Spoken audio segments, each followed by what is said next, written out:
Salam alaikum, bienvenue dans cette nouvelle vidéo. Alors, on va continuer de corriger les exercices de la série numéro 2 de l'algèbre 1 concernant les relations d'équivalence. Aujourd'hui, on va faire l'exercice 7 et l'exercice 8. Essayez de recopier les exercices et essayez de les faire avant de voir les corriger. Allez, recopiez les exercices s'il vous plaît et essayez de les faire. Aussi, n'oubliez pas de vous abonner et aussi de partager les vidéos avec vos camarades si vous trouvez que les vidéos sont importantes pour vous. Pourquoi pas faire des commentaires. Allons-en, on commence par l'exercice numéro 7. Alors on commence par l'exercice 7. L'exercice 7, soit R, la relation définie sur R par X est en relation avec Y équivalent que X à la puissance 3 moins Y à la puissance 3 égale 3X moins Y. Alors premièrement, on doit montrer que la relation R est une relation d'équivalence. Pour montrer qu'une relation est une relation d'équivalence, alors on doit montrer trois choses: la réflexivité, la symétrique et la transitivité. Toujours pour la réflexivité, on prend un élément quelconque et on montre qu'il est en relation avec lui-même. Alors, on a, quel que soit x appartient à R, x à la puissance 3 moins x à la puissance 3, c'est 0. Et 3 facteurs x moins x, c'est 0. Alors, x à la puissance 3 moins x à la puissance 3 est toujours égal à 3 facteurs x moins x, parce que cette quantité égale à 0 et cette quantité égale 0. Donc, x est en relation avec x d'après la définition de la relation définie sur R. Pour la symétrique, on prend deux éléments tels que x est en relation avec y et on montre que y est en relation avec x. Alors, soit x et y, deux éléments de R tels que x est en relation avec y et on montre que y est en relation avec x. Alors, x en relation avec y d'après la définition de la relation définie. Alors, c'est x à la puissance 3 moins y à la puissance 3 égale 3x moins y. Alors, je multiplie par moins ici et par moins ici. C'est y à la puissance 3 moins x à la puissance 3 égale moins 3x moins y. Alors, moins 3x moins y, c'est 3y moins x. Alors, on trouve que y à la puissance 3 moins x à la puissance 3 égale 3 facteurs y moins x. Cela est équivalent, d'après cette relation, que y est en relation avec x. Alors, la relation est symétrique. Alors, il ne reste que montrer la transitivité. Pour la transitivité, on prend trois éléments quelconques qui vérifient, par exemple, trois éléments x, y et z de R qui vérifient x est en relation avec y et y est en relation avec z et on montre que x est en relation avec z. Alors, x en relation avec y implique que x à la puissance 3 moins y à la puissance 3 égale 3x moins y. Y en relation avec z implique que y à la puissance 3 moins z à la puissance 3 égale 3y moins z.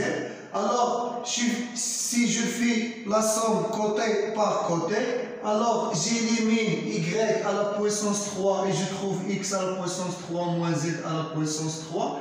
Ici 3x moins 3y, ici plus 3y. Alors j'élimine moins 3y plus 3y, il reste 3 facteurs x moins z.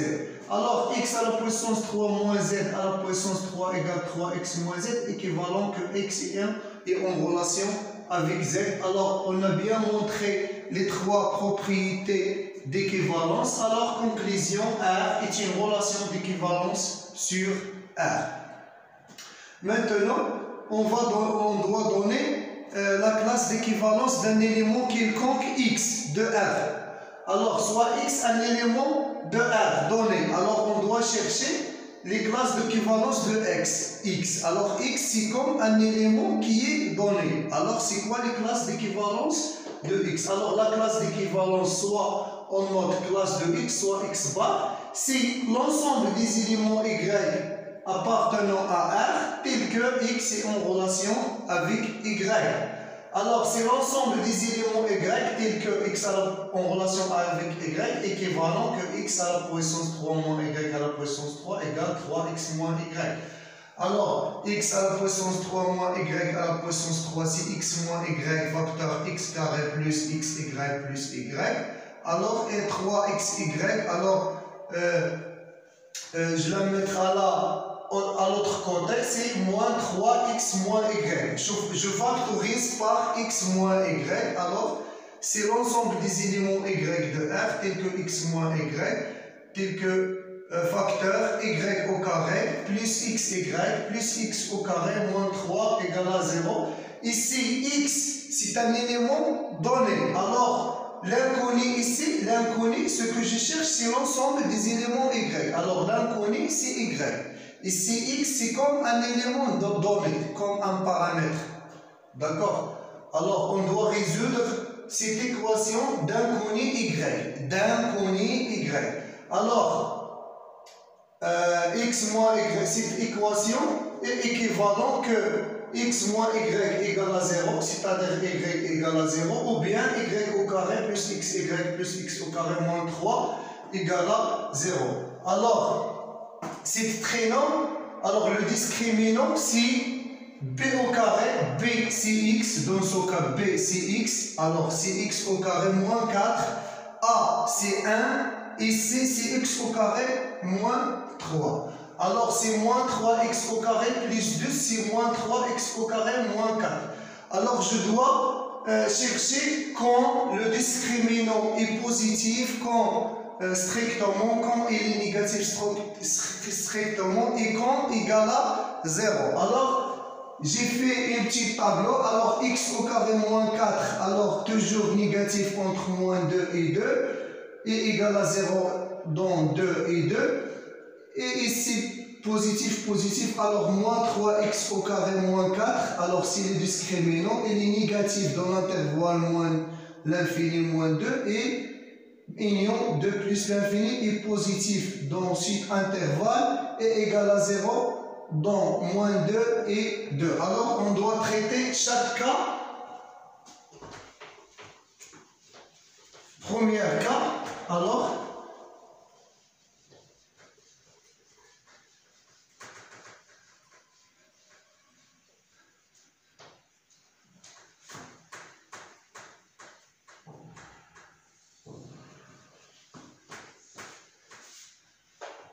si x, premier cas, si x appartient à l'intervalle moins l'infini moins 2, union 2 plus l'infini. C'est-à-dire le cas où le discriminant est strictement négatif. Alors, cette équation n'admet pas de solution.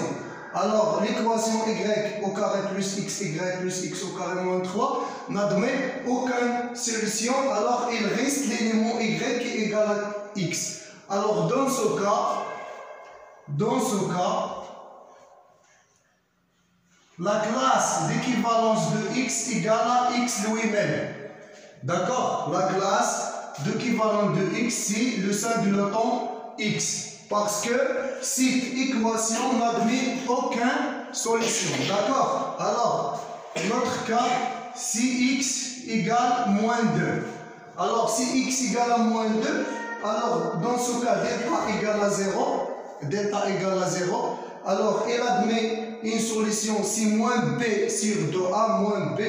Dans ce cas, b c'est moins 2, alors moins 2 c'est 2, sur 2 c'est 1. Dans ce cas, il admet une solution, cette équation admet solution. Alors, je note cette équation, par exemple, l'équation E. Alors, c'est x, alors E admet 1 comme solution. et j'aurai deux solutions. Première solution, si y égale à x, c'est-à-dire que y égale à moins 2. Et deuxième solution, c'est la solution de l'équation E, c'est-à-dire 1. Alors, dans ce cas,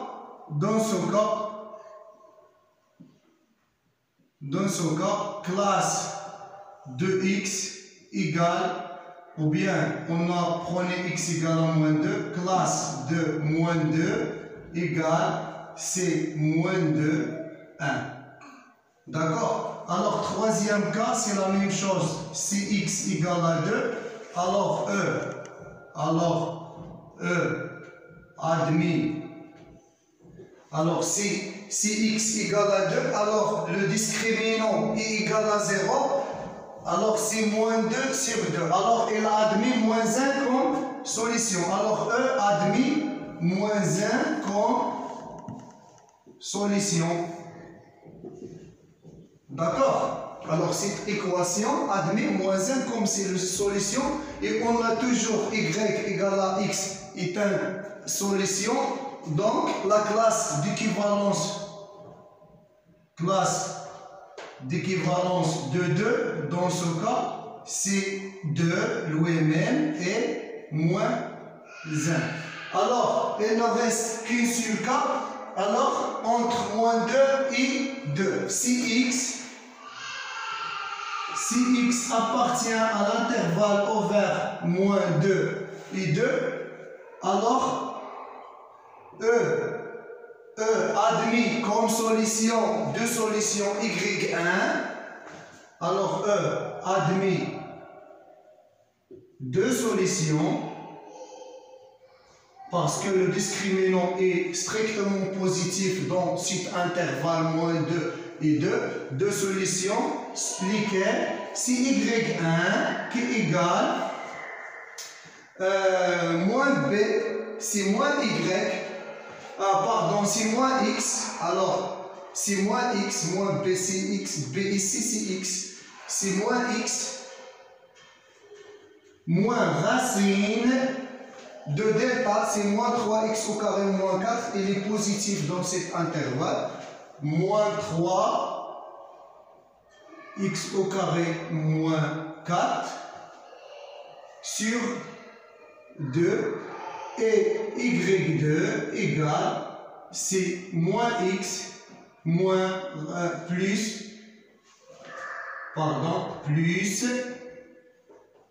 moins 3 facteur x au carré moins 4 sur 2a, c'est-à-dire sur 2. Alors, dans ce cas, on aura trois solutions. Première solution, c'est y égale à x, et deux autres solutions de l'équation E, c'est-à-dire y1 et y2. Alors, dans ce cas, classe de x est égale x et y1 et y2, c'est-à-dire trois éléments. Classe d'équivalence de x, quand x appartient à l'intervalle ouvert moins 2 et 2, il constitue de trois éléments, c'est x lui-même et y1 et y2, tels que y1 et y2, ce sont les solutions de cette équation. J'espère que tout est clair pour vous. Maintenant, on passe à la deuxième exercice.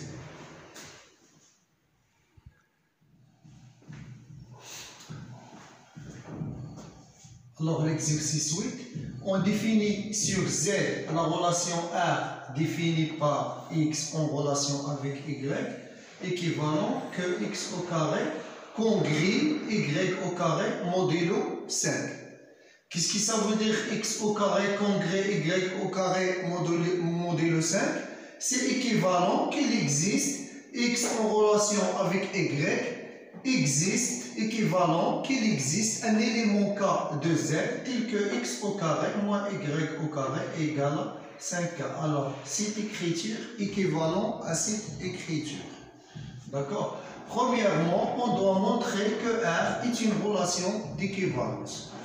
Comme toujours, on montre premièrement la réflexivité. Pour cela, on remarque que, quel que soit x appartient à z, x au carré moins x au carré égale 5 fois 0, 5 fois 0. Alors, pour k égale à 0, on a x au carré moins x au carré égale 5. Donc, x au carré congrès x au carré modulo 5. Donc x est en relation avec x et la relation est réflexive. Deuxièmement, on montre le symétrique. Soit x et y, deux éléments de z, tels que x est en relation avec y, cela implique qu'il existe un élément k de z tel que x au carré moins y au carré égale à 5k, c'est-à-dire je multiplie par moins 1 ici et moins 1 ici, c'est-à-dire y au carré moins x au carré égale moins 5k égale 5 fois moins k appartient à z. Donc y au carré congrès x au carré modulo 5 et cela implique que y est en relation avec x. Donc on a bien montré la symétrie.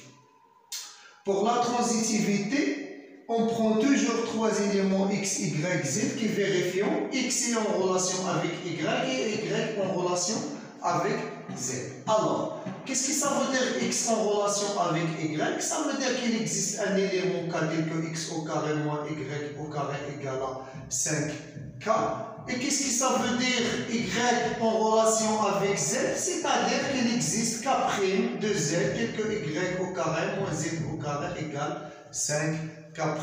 Je fais la somme côté par côté. Alors, ici, x au carré moins y au carré plus y au carré moins z au carré. Alors, j'élimine y, il reste x au carré moins y au carré. Ici, c'est 5k plus k'. Je factorise. Donc, k plus k' appartient à z. Donc, il s'écrit sous cette forme. On aura que x au carré est congrès z au carré modulo 5. Donc, x est en relation avec z. On a bien montré la transitivité. Donc, la conclusion, la relation R est une relation d'équivalence sur z. Maintenant, on doit déterminer la classe d'équivalence d'un élément quelconque x de z. D'accord? Alors, la classe d'équivalence de x, c'est l'ensemble des éléments y de z tels que x est en relation avec y. C'est-à-dire que c'est l'ensemble des éléments y de z tels que y au carré congrès x au carré modulo 5. Alors, y au carré congrès x au carré modulo 5, c'est-à-dire qu'il existe k appartenant à z tel que y au carré égale à x au carré plus 5k. Alors, la classe d'équivalence de x, c'est l'ensemble des éléments de z dans le carré. C'est l'ensemble des éléments de z dans le carré s'écrit sous la forme x au carré plus 5k. D'accord? Alors, tout élément s'écrit sous la forme x au carré plus 5, tout carré parfait s'écrit sous la forme x au carré plus 5k est un élément de la classe de x. Je vous donne des exemples pour bien comprendre. Par exemple, la classe d'équivalence de 1. Alors, on ne peut pas déterminer toutes les classes, l'ensemble des classes, mais il s'écrit d'une manière explicite de la forme x au carré plus 5k avec k est un élément de z. Par exemple, classe d'équivalence de 1. Alors, c'est l'ensemble des éléments y de z dont les éléments y s'écrivent sous la forme de 1 au carré, c'est 1 plus 5k. Alors, parmi les éléments qui appartiennent, alors si je donne pour k égale à 0, donc y égale à 1 appartient à classe de 1. Pour k égale à 1, 1 plus 5 n'est pas carré. Pour k égale à 2, 5 fois 2 c'est 10 plus 1 n'est pas carré. Pour 3 fois 5 c'est 15 et 1 donc c'est 4. Y au carré c'est 4 donc c'est un carré. Donc pour y égale à 2 et y égale à moins 2, dont le carré est 4, alors est un élément de la classe de 1, etc. Pour k égale à 4 n'est pas un carré parfait, pour k égale à 5 n'est pas carré, alors pour k égale à 7. 7 fois 5, c'est 35, plus 1, c'est 36. Alors 36, c'est un carré, donc y égale 6. Et y égale moins 6, ce sont des éléments de la classe de 1. Mais dans l'exercice 8, on n'a pas une question pour déterminer la classe d'équivalence d'un élément x quelconque.